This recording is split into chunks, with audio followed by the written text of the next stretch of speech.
안녕하십니까. 국민에게 보고하다 김태호입니다. 오늘은 묻고 떠블로 가!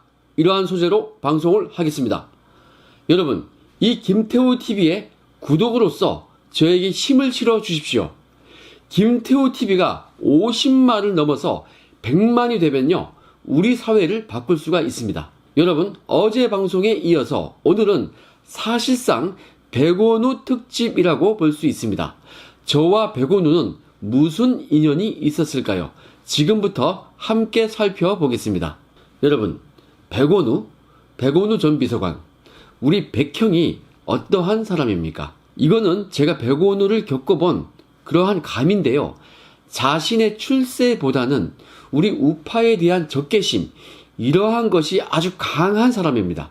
이성적이라기보다는 감성적인 면이 강한 그러한 사람으로 저는 해석을 했습니다. 유명한 얘기죠. 노통 장례식장에서 백원우가 MB한테 사죄하라면서 고함을 치던 그러한 일이 있었습니다. 그걸로 봐도 감성적인 성향이다, 이러한 것을 짐작할 수 있겠습니다. 친노의 중심에 있었던 사람이고, 그리고 이선 의원 출신임에도 불구하고 이번 정부 청와대에서 수석급도 아닌 비서관급으로 온 것만 봐도 이 정부 출범 이후에 자리의 높음보다는 적군을 제대로 점령할 수 있는 그런 자리에 온 것은 아닌가 하고 저는 생각이 들었습니다. 저는 추정과 사실을 명확히 구분해서 얘기를 하니까요, 오늘 제 얘기도 그렇게 들으시면 될 것 같습니다. 자, 방금까지 한 얘기는요, 제가 봤던 백원우라는 사람에 대해서 느꼈던 저의 주관적인 시선입니다. 이런 거를 많은 사람이 공감을 한다면은 좀 더 객관적이 될 것입니다. 여러분, 이 백원우가 저를 형사 고소한 사건이 있습니다. 저는 2018년 12월 14일자에 첫 양심 선언을 한 이후에 수십 건의 양심 선언과 공익 신고를 해왔습니다. 제가 제기했던 그 양심 선언과 공익 신고들은 일부는 언론에 보도되기도 했고요, 일부는 보도가 안 되기도 해서 조금 복잡하게 혼재가 되어 있습니다. 그런데 그 중에서 몇 가지를 가지고 트집을 잡아서 임종석이 비서실장으로 있으면서 저를 공무상 비밀 누설로 형사 고발을 했고요. 백원우는 저의 양심 선언 내용 중에서 한 가지 사안을 또 트집 잡아서 저를 명예훼손으로 형사 고소를 했습니다. 임종석이 고발한 건으로 인해서 제가 수원지검에서 조사를 받고 불구속 기소가 되어서 현재까지 재판을 받고 있고요. 백원우가 명예훼손으로 저를 남대문 경찰서에 고소를 했고요. 남대문 경찰서는 저를 기소 의견으로 중앙지검에 송치를 했습니다. 중앙지검은요, 다시 그 사건을 저의 주거지 관할인 수원지검으로 이송을 해서 지금 백원우가 저를 고소한 사건은 수원지검에서 담당을 하고 있습니다. 그런데 여러분, 제가 양심선언하거나 또는 공익신고한 것은 총 30건이 넘어갑니다.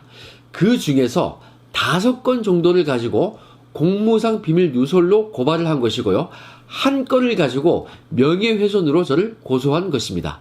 그런데 여러분, 저는 청와대 측의 이 범죄 행위를 국민께 알린다는, 국민 여러분께 고발하고 동시에 그것들을 권익위원회에 공익신고한다, 이러한 단 하나의 의사로서 그 수십 건의 양심선언을 한 것입니다. 하나의 행위인 것입니다. 다시 말해서 제가 양심선언한 내용은 30건이 넘어가지만 그것들은 30개의 행위가 아니라 모두 하나의 행위인 것입니다. 청와대의 범죄를 알린다는 단 하나의 행위인데 다만 그 내용이 다수였던 것입니다. 그래서 그것을 30여 개로 쪼개면 안 되는 것이죠. 이것을 형법상 용어로 이게 구성 요건에 해당한다면 포괄 일죄라는 행위에 포함되는 것입니다. 여러분께 쉽게 말씀드리면 이겁니다. 도둑놈이 빈집에서 만약에 1월 1일자에 토끼 인형 하나를 훔쳐왔습니다. 그리고 그 다음날에 또 곰 인형 하나를 또 훔쳐왔습니다. 그리고 그 다음날에 호랑이 인형을 또 훔쳐왔습니다. 이런 식으로 매일마다 인형 하나씩을 훔쳐왔습니다. 첫날 딱 들어갔을 때 인형이 많이 있었는데, 야, 이거 한 번에 다 가져가긴 그렇고 인형이 좀 크니까 한 번에 하나씩 여러 번 가져가야겠다, 뭐 빈집이니까, 뭐 이렇게 마음을 먹었던 거죠. 그러면요, 이것은 여러 가지 인형을 훔쳐가겠다는 하나의 행위인 것입니다. 이 도둑놈의 이 절도 행위는 형법상 30개의 행위가 아니라 이것은 많은 인형을 훔쳐오겠다는 단 하나의 의사와 행위로 간주가 되는 것입니다. 30개의 절도를 단 한 개의 절도 범죄로 파악하는 것이죠. 저의 양심 선언도 이 원리와 마찬가지입니다. 2018년 12월 14일자부터 2019년 2월 10일까지 저는 약 2달간 매일 여러 건을 폭로한 적도 있고 매일 한 건을 폭로한 적도 있고요. 2, 3일에 한 번 폭로한 적도 있습니다. 그렇게 꾸준하게 폭로를 해왔던 것입니다. 저는 제가 알고 있는 청와대의 범죄 행위에 대해서 여러 날에 걸쳐서 양심 선언할 것을 처음부터 마음 먹었던 것입니다. 첫 폭로 때부터 그렇게 마음을 먹었던 것이에요. 그렇게 기획을 해서 행동에 옮긴 것입니다. 이것은 당연히 하나의 양심 선언을 하려는 그 의도였고 그러한 행위였기 때문에 형법상 포괄일제의 법리가 적용되어야 할 것입니다. 그런데 그 중에 극히 일부만 트집 잡아가지고 범죄라면서 저를 형사 고소, 형사 고발을 한 것입니다. 이건 말도 안 되는 거죠. 저의 단 하나의 행위인 이 양심 선언 내용 중에는 환경부 블랙리스트 건도 있고요. 이것은 제가 언론에 얘기한 것이 아니고 공익신고를 했던 것이죠. 어떻게 알려진 것 같습니다. 그리고 이번에 나온 유재수 감찰 무마 사건도 있습니다. 저희 양심 선언 내용 중에 일부입니다. 자, 이러한 것들도 모두 하나의 양심 선언에 포함되는 것들이죠. 그러면 이 전체를 가지고 판단을 해야 하는 것인데 청와대는 그 일부 내용을 가지고 저를 형사고소, 형사고발한 것입니다. 저는 이미 진행 중인 재판에서 이것을 잘 대응하고 있고요. 이것은 절대로 공무상 비밀 누설이 아니라 청와대의 범죄를 국민께 고발한 것이다. 저는 이렇게 생각하고 있습니다. 여러분, 제가 유재수 건 양심 선언을 안 했으면요, 국민들이 어떻게 알았겠습니까? 그리고 제가 세상에 알리지 않았으면, 고발하지 않았으면요, 이렇게 수사가 시작되지도 않았을 것입니다. 몰랐을 테니까요. 저는 국가 기능을 정상적으로 회복시키기 위해서 이러한 여러 가지 양심 선언을 한 것이지 결코 다른 뜻은 없었습니다. 그리고 지금도 양심 선언을 할 것이 아직 많이 남아 있습니다. 아직도 저는 카드를 여러 가지를 쥐고 있는 것입니다. 많이 참고 있는데요. 이런 식으로 말도 안 되는 걸로 저를 뒤집어 씌워서 재판받게 하고 뭐 이런 식이면요, 저도 애기들이 지금 커가니까 많이 참고 있는 건데 저도 청와대 측의 행태를 더 이상 좌시하지 못하겠다, 뭐 한계를 넘어섰다 이러면요, 또다시 양심 선언을 시작할 수도 있습니다. 그럴지도 모릅니다. 만약에 그렇게 되면요, 제가 단언컨대 그러면 지금까지 한 것보다 이 세상이 더욱 깜짝 놀랄 것입니다.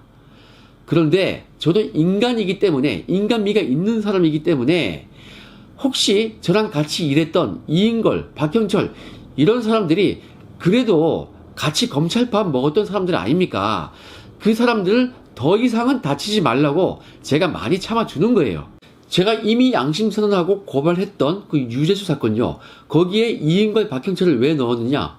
그들은 저와 같이 어쩔 수 없이 한 사람이 아니에요. 사실은 그들은 뭐 그런 면도 있겠죠, 심리적으로는. 하지만 그들은 조국한테 거부해 있었어야죠. 아, 이거는 불법성이 있다, 안 됩니다, 이렇게 했어야 되는데 그들도 상관이 시키니까 눌리긴 했어요. 그건 맞아요. 하지만 책임자들이 아니에요.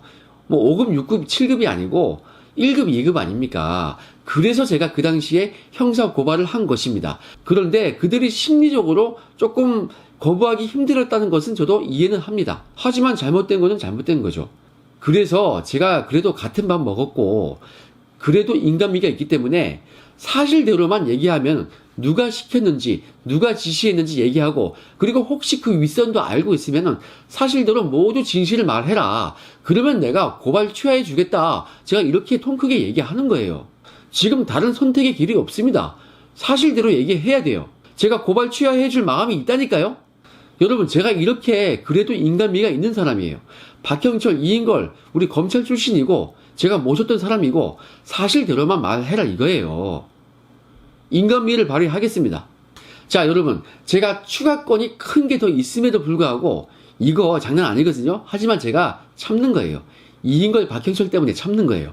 여러분, 저는 심지어 청와대에서 나오고 나서도 민간인 신분일 때에도 그들이 무슨 일을 했고 어떠한 부적절한 일을 했는지 저는 알고 있습니다.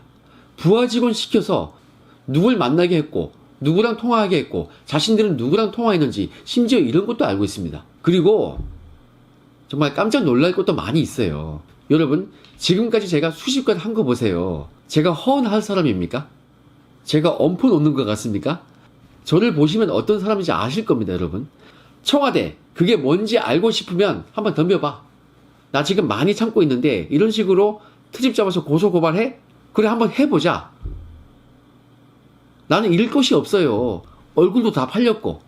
누가 더 박살이 나는지 한번 해보자고. 이인걸, 박형철 때문에 내가 참는 거야. 그거 알고 있으라고. 다시 얘기하는데 지금까지는 아무것도 아니다. 여러분, 제가 세계 정부를 괜히 근무했겠습니까? 제가 아무 생각 없이 떠들었겠습니까? 여러분, 제가 지금 재판받고 있고 백원우도 저를 고소한 게 있는데요. 이거 여러분, 오늘 방송 제목이죠. 묻고 떠블로 가! 제가 진짜 이러는 순간 끝나는 겁니다. 다시 강조합니다. 청와대 잘 들으세요. 저랑 같이 일했던 이인걸, 박형철 때문에 내가 그나마 인간미가 있어서 참아주는 겁니다. 여러분, 저 참 인정 있죠? 저는 원래 그렇게 차분한 사람입니다. 저를 아는 사람들은 야, 니 같은 모범생이 어떻게 오죽했으면 그렇게까지 했겠냐 이렇게 말을 합니다. 저 얌전한 사람이에요, 원래는. 여러분, 그런데 제가 최근에 폭발을 다시 할까 말까 고민했던 그 이유가 바로 백원우 때문입니다. 백형요. 이 백형이 저를 형사 고소했는데 세상에 명예훼손 혐의입니다. 아니 백형이 훼손될 어떠한 명예가 있습니까? 자, 저와 백원우가 엮인 사건은 총 3건입니다. 오늘은 그 중에서 한 건만 소개해드리고자 합니다. 제 양심선언 수십 건 중에서 백원우가 엮여 있는 것이 총 3가지인데요. 오늘은 하나만 해도 아주 흥미진진하고 시간이 꽤 걸립니다. 잘 들어주세요. 자, 오늘 말씀드릴 것은 제가 이미 언급한 바는 있는데요. 그것이 뭐냐? 바로 해경 불법 감찰 건입니다. 이것은 제가 공익신고도 해두었고요. 서울 동부지검에 고발도 했던 사안입니다. 어제 방송에서 제가 청와대 민정수석실의 각 비서관실이 담당하는 그러한 업무 분장을 알려드렸죠. 곽상도 의원이 발표했던 민정수석실 업무 분장표를 어제 저도 보여드렸던 것입니다. 설명도 드렸고요. 백원우가 지휘했던 민정비서관실은 공직자 감찰권이 없습니다. 그런데 2018년 10월 초순경에 민정비서관실 행정관 2명이 세종시에 있는 해경본부 인사과를 급습했습니다. 그때 인원이 모자라다고 해서 저희 반부패 비서관실에 요청을 했죠. 그래서 저를 데리고 갔습니다. 저는 아무런 내용도 모르고 그냥 머릿수 채우러 간 겁니다. 아니, 사실상 압수수색인데 초라하게 2명이 갈 수는 없잖아요. 한 서너 명 가야 되니까 하필 그때 보고서 쓴다고 사무실에 남아있던 저를 데리고 간 것입니다. 특감 반장이 저한테 인원 좀 보충해 주라고 도와주라고 하더라고요. 그런데 자세한 내용은 전혀 모르고 갔습니다. 대충 해경에 간다 이것만 들었죠. 한마디로 머릿수 채워주러 간 거예요. 심부름한 거죠. 그때 민정비서관실 직원들이 자기네 일 도와준다고 해서 거기에 함께 갔던 직원 중에 총경 한 명이 그날 맛있는 밥도 세종시에서 사줬습니다. 해물찜인지 낙지찜인지 그거 먹었습니다. 그 총경이 사줬습니다. 자, 그런데 그날 가보니까요, 해경 인사부서에 있는 인사팀장, 이름도 저는 알고 있습니다. 모 경정이죠. 그 인사팀장. 그리고 그 밑에 있는 실무자 등등 해서 몇 명에 대해서 민정비서관실 직원들이 휴대폰을 동의서를 받고 수거해 갔고요. 저도 한 명에 대해서는 도와줬습니다. 휴대폰 동의서 받고 그냥 받는 정도까지만 일을 해줬습니다. 그리고 제가 받은 휴대폰에 한해서 몇 개 의미 있는 것을 제가 휴대폰으로 촬영해서 그 민정비서관실 주무에게 건네준 사실이 있습니다. 텔레그램으로 제가 전송을 해줬습니다. 그리고 휴대폰뿐만 아니고 그 당시에 그들이 사용하는 업무 컴퓨터를 그 민정비서관실 직원들이 이거 떼갔습니다. 다 동의서 받고 했죠. 그런데 동의서를 썼든 뭐 했든 그런 일을요, 민정비서관실 직원들이 하면은 안 되는 것입니다. 민정비서관실은요, 그러면 안 되거든요. 감찰권이 없어요. 공직자에 대한 감찰권이 아예 없습니다. 자, 제가 심부름으로 한 명 끼어 있다고 그게 괜찮을까요? 아니죠. 저는 그거 수고한 적이 없습니다. 그 한 명에 대해서만 동의서를 받고 그거 그냥 딜리버리 해준 겁니다. 딱 그거 하나 했어요. 사람 많아 보이는 머릿수만 채워준 거죠. 자, 나머지 대부분의 사람들에 대한 휴대폰과 업무 컴퓨터들은 그 민정비서관실 직원들이 떼어갔고요.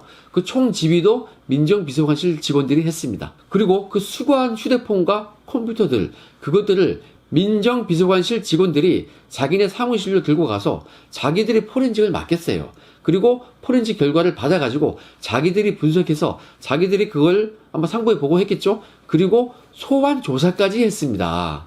그리고 그 민정비서관실 그 2명이 일하는 그 사무실이 저희 특감반 바로 옆 사무실이에요.